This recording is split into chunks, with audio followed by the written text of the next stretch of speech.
ಸ್ನೇಹಿತರೆ, ಇವತ್ತು ನಾವು ಕ್ವಿಕ್ ಟಿವಿ ಆಪ್ ನಲ್ಲಿ ಯಾವ ರೀತಿ ನಾವು ಸಬ್ಸ್ಕ್ರಿಪ್ಷನ್ ನ ಕ್ಯಾನ್ಸಲ್ ಮಾಡಬೇಕು ಮತ್ತು ಆಟೋಮೆಟಿಕ್ ಆಗಿ ಹಣ ಕಟ್ ಆಗೋದನ್ನ ಸ್ಟಾಪ್ ಮಾಡಬೇಕು ಅಂತ ಚರ್ಚೆ ಮಾಡೋಣ. ಕ್ವಿಕ್ ಟಿವಿ ಆಪ್ ನಲ್ಲಿ ನೀವು ಸಬ್ಸ್ಕ್ರಿಪ್ಷನ್ ನ ತಗೊಂಡಿದ್ರೆ ಅಲ್ಲಿ ಯಾವ ರೀತಿ ನಾವು ಅದನ್ನ ಕ್ಯಾನ್ಸಲ್ ಮಾಡಬೇಕು ಮತ್ತು ಆಟೋಮೆಟಿಕ್ ಆಗಿ ಅಲ್ಲಿ ಹಣ ಕೂಡ ಕಟ್ ಆಗ್ತಾ ಇದೆ ಅಂತ ನಿಮಗೆ ಸಮಸ್ಯೆ ಇದ್ರೆ ಅದನ್ನು ಕೂಡ ಸ್ಟಾಪ್ ಮಾಡಬಹುದು. ಕಟ್ ಆಗೋದನ್ನ ಯಾವ ರೀತಿ ಅಂತ ನಾನು ಸಂಪೂರ್ಣವಾಗಿ ಇವತ್ತು ಹೇಳ್ತೀನಿ.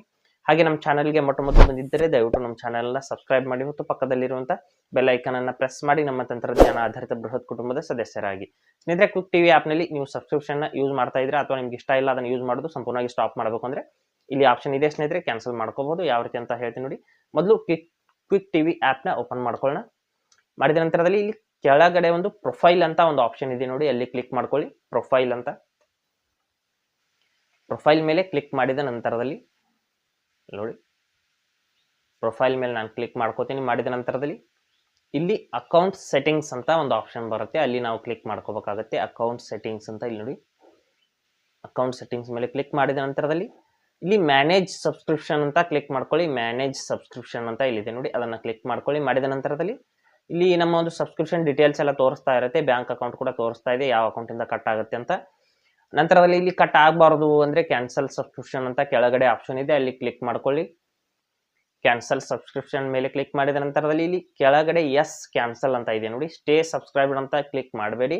ಕೆಳಗಡೆ ಎಸ್ ಕ್ಯಾನ್ಸಲ್ ಅಂತ ಇದೆ ನೋಡಿ, ಅಲ್ಲಿ ಕ್ಲಿಕ್ ಮಾಡ್ಕೊಳ್ಳಿ. ಎಸ್ ಕ್ಯಾನ್ಸಲ್ ಅಂತ ಸಣ್ಣದಾಗಿ ಕೊಟ್ಟಿರ್ತಾರೆ, ಅಲ್ಲಿ ಕ್ಲಿಕ್ ಮಾಡಿದ ನಂತರದಲ್ಲಿ ನಮ್ಮ ಒಂದು ಕ್ಯಾನ್ಸಲ್ ಸಬ್ಸ್ಕ್ರಿಪ್ಷನ್ ಅನ್ನೋದು ಕ್ಯಾನ್ಸಲ್ ಆಯಿತು. ಇಲ್ಲಿ ನೋಡಬಹುದು. ಮತ್ತೆ ಬೇಕಾದ್ರೆ ಇಲ್ಲಿಂದ ನೀವು ಕ್ಲಿಕ್ ಮಾಡಿಬಿಟ್ಟು ಸಬ್ಸ್ಕ್ರೈಬ್ ಮಾಡ್ಕೊಳ್ಳಿ ಅಂತ ಹೇಳ್ತಾ ಇದೆ. ನಮಗೆ ಅವಶ್ಯಕತೆ ಇಲ್ಲ.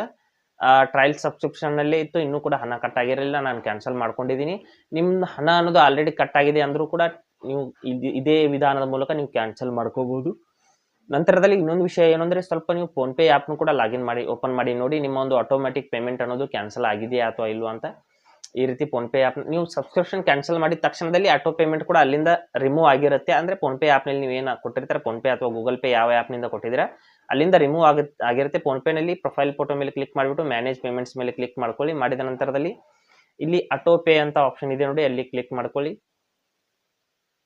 ಆಟೋ ಪೇ ಮೇಲೆ ಕ್ಲಿಕ್ ಮಾಡಿಬಿಟ್ಟು ಇಲ್ಲಿಂದ ಅದು ರಿಮೂವ್ ಆಗಿದೆಯಾ ಅಥವಾ ಇಲ್ವಾ ಅಂತ ನೀವು ಒಂದ್ಸಾರಿ ನೋಡ್ಬೇಕಾಗತ್ತೆ. ಇಲ್ಲಿ ನೋಡಿ, ಇದು ಸೂಪರ್ ನೋವಾ ಆ್ಯಪ್ನ ಆಟೋ ಪೇ ಇದೆ, ಸದ್ಯಕ್ಕೆ ರಿಮೂವ್ ಆಗಿದೆ ಸ್ನೇಹಿತರೆ. ರಿಮೂವ್ ಅಕಸ್ಮಾತ್ ಆಗಿ ರಿಮೂವ್ ಆಗಿಲ್ಲ ಅಂದ್ರೆ ನೀವು ಇಲ್ಲೇ ತೋರಿಸ್ತಾ ಇರುತ್ತೆ ಮೇಲ್ಗಡೆ ನಿಮ್ಮ ಒಂದು ಆ ಒಂದು ಆ್ಯಪ್ನ ಒಂದು ಸಬ್ಸ್ಕ್ರಿಪ್ಷನ್, ಅದ್ರ ಮೇಲೆ ಕ್ಲಿಕ್ ಮಾಡಿಬಿಟ್ಟು ಇಲ್ಲಿ ಡಿಲೀಟ್ ಆಟೋ ಪೇ ಅಂತ ನೀವು ಕ್ಲಿಕ್ ಮಾಡಿಬಿಟ್ಟು ಇಲ್ಲಿ ಕನ್ಫರ್ಮ್ ಅಂತ ಕ್ಲಿಕ್ ಮಾಡ್ಕೊಂಡ್ಬಿಟ್ಟು ಇಲ್ಲಿ UPI ಪಿನ್ ಅನ್ನು ಹಾಕಿಬಿಟ್ಟು ನೀವು ರೈಟ್ ಮಾರ್ಕ್ ಮೇಲೆ ಕ್ಲಿಕ್ ಮಾಡಿದ್ರೆ ನಿಮ್ಮ ಒಂದು ಆಟೋಮೆಟಿಕ್ ಪೇಮೆಂಟ್ ಅನ್ನೋದು ಸಂಪೂರ್ಣವಾಗಿ ಕ್ಯಾನ್ಸಲ್ ಆಗುತ್ತೆ.